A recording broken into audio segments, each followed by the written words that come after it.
I have a degree in finance and economics. Like you said, you did your homework, David. Very good. From SUNY Oswego. Listen, you thought you were just going to come on and I was going to be like, let's talk Housewives, honey. This is a real show here.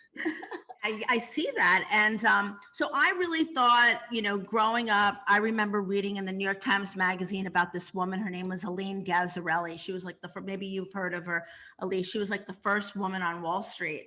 And I wanted to be like her. I wanted to run a mergers and acquisitions department. And I thought with a degree in finance, I was going to do that. And I soon learned that, it was really a man's world.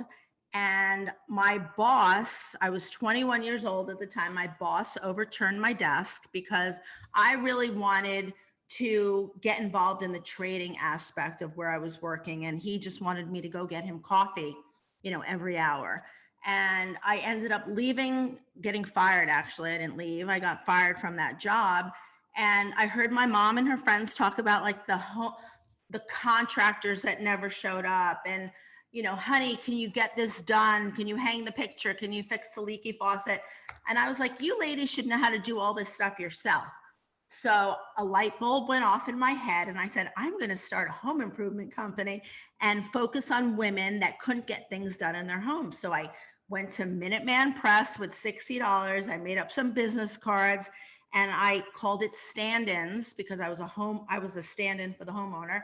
It said, don't fuss, call us. And I listed every home improvement that could possibly go on in your home.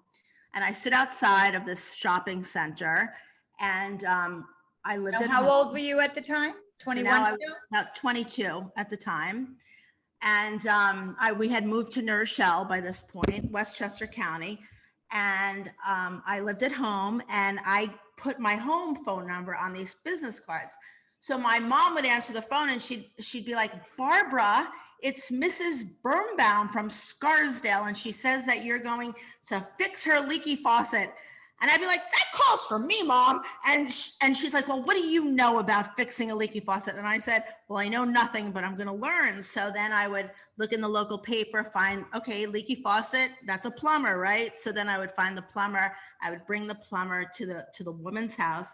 And I would say, Mrs. Birnbaum, this is going to cost you $100. And then the plumber would charge me $50. And that's how I started.